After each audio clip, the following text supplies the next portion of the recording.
Pada suatu pagi, Suto, warga desa Moronyamplung, kecamatan Kembangbahu, Lamongan, hendak pergi ke sawah. Namun saat ia baru saja berjalan beberapa langkah, ia kaget karena melihat penampakan kaki manusia di tumpukan sampah. Suto mencoba memastikan penemuannya tersebut dan memberanikan diri untuk mendekat.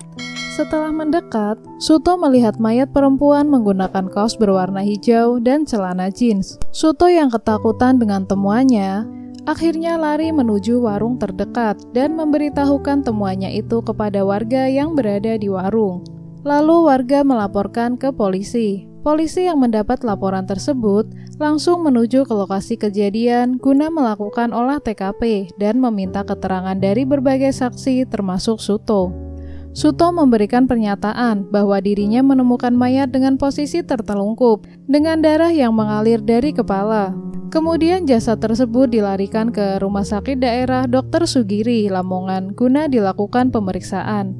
Dari hasil pemeriksaan, diketahui bahwa mayat wanita tersebut bernama Murni Cahyani, wanita berusia 21 tahun, warga Desa Pelang, Kecamatan Kembangbahu, Lamongan.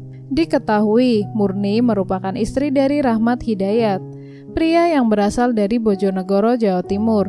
Namun hubungan mereka dalam proses perceraian. Selama proses perceraian berlangsung, Murni tinggal di rumah orang tuanya dan bekerja di pabrik sepatu di daerah Mantub. Lantas, apa yang sebenarnya terjadi pada Murni? Jadi begini ceritanya. Pada Selasa malam 4 Agustus 2015, Murni berpamitan kepada orang tuanya untuk keluar membeli pulsa. Saat itu Murni pergi menggunakan motor Beat. Sebelum Murni pergi, Murni sebelumnya sudah janjian dengan Roberto Setiawan atau biasa dipanggil Tito, lelaki berusia 19 tahun, merupakan warga desa Balong Panggang, Kabupaten Gresik. Murni dan Tito berjanjian akan bertemu di Sendang Mantub jam 8 malam. Diketahui, Murni dan Tito berkenalan sejak April 2015 saat mereka berdua nonton konser di lapangan Kodam. Keakraban tersebut berlanjut, mereka berdua selalu berkomunikasi lewat SMS dan bertemu.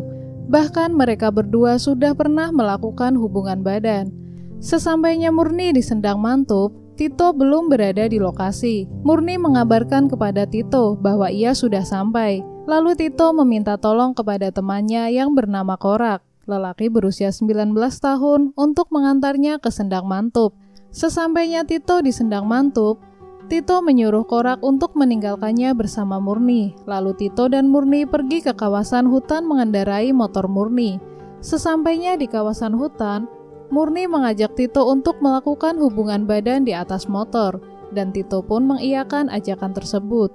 Setelah selesai memuaskan nafsunya, Tito menjauh dari Murni. Murni berusaha mendekat dan memeluknya, namun Tito malah memiting leher Murni.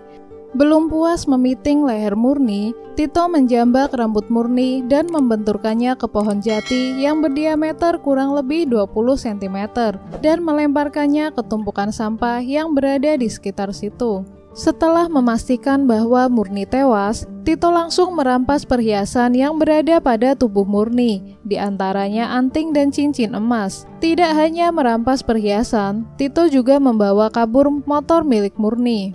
Lalu, pada tanggal 5 Agustus 2015, saat Suto hendak pergi ke sawah, Suto menemukan jasad Murni di tumpukan sampah. Lalu warga melaporkan temuan itu kepada polisi.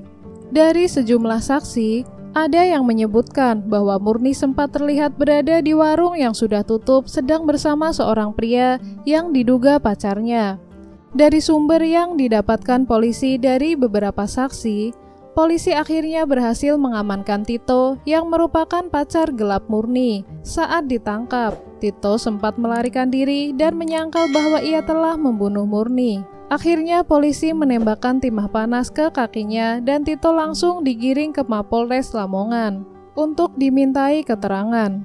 Polisi juga menyita barang bukti sepeda motor milik Murni yang dibawa Tito dan dititipkan di rumah kakaknya.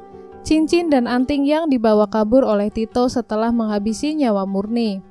Saat diinterogasi, Tito mengaku telah menghabisi nyawa Murni lantaran sakit hati terhadap Murni yang kerap menjalin asmara dengan lelaki lain.